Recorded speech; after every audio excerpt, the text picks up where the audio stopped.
سابقہ دور حکومت میں اردو بھون کا غلط استعمال ہوا ہے۔ قلب شہر میں پائی جانے والی قومی پراپرٹی پر منمانی چلائی گئی گزشتہ 10 سال کا حساب چاہیے۔ ان خیالات کا اظہار جیوندان ایسوسی ایشن فار ویلفیئر ایکٹیویٹیز جاوا صدر فیاض احمد شمع نے خطاب کرتے ہوئے کیا۔ انہوں نے آج جاوا این جی او کے تحت بعد نماز جمعہ اردو بھون بچاؤ حساب بتاؤ کے نام سے NTR چوک سے متصل عمارت اردو بھون کے روبرو اقلیتی قائدین و مقامی عوام کے ساتھ احتجاج کیا۔ عوام سے اپیل کی ہے کہ اردو بھون کو بچانے کے لیے شہریان عادل آباد کو آگے آنے کی ضرورت ہے۔ فیاض احمد شمع نے کہا کہ اردو بھون اقلیتوں کی تعلیمی ترقی کے لیے مختص کی گئی ایک باوقار عمارت ہے، جہاں پر سابق میں ہر سال مختلف کوچنگ کلاسز و دیگر ایکٹیویٹیز کیے جاتے تھے۔ تاہم سابق دور حکومت میں سیاسی اثر و رسوخ کا استعمال کرتے ہوئے اردو بھون کو غلط ہاتھوں میں تھما دیا گیا۔ سالانہ لاکھوں روپے کی گئی آمدنی کا بھی کوئی حساب و کتاب گزشتہ 10 سال سے نہیں دیا گیا۔ انہوں نے کہا کہ اردو بھون کا استعمال انتہائی غریب خاندانوں کے شادی بیاہ کے لیے واجبی قیمت پر بھی ہوا کرتا تھا۔ آج ہمارے وہی قوم کے غریب لوگ استفادے سے محروم ہو چکے ہیں۔ اللہ تعالیٰ نے جن احباب کو صدارت کے منصب پر فائز کیا تھا، انہوں نے اردو بھون کا غلط استعمال کیا ہے۔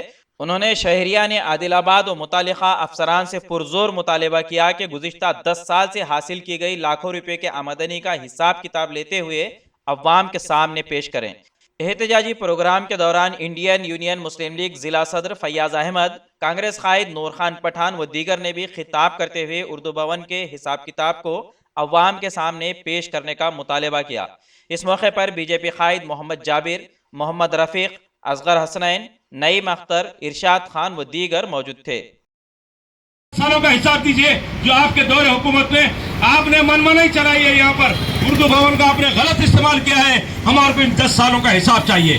اسی سلسلے میں آج یہاں موجود ڈیش پر جتنے لوگ دانشورہ موجود ہیں، ہمارے سامنے جتنے لوگ موجود ہیں، ان تمام لوگوں سے میری گزارش ہے، ایک ایک آدمی اگر 2 آدمی تک یہ پیغام پہنچائے، 2 مسلمان تک، 2 قوم کے ذمہ داروں تک یہ پیغام پہنچائے کہ اردو بھون کا مسئلہ اٹھنا چاہیے۔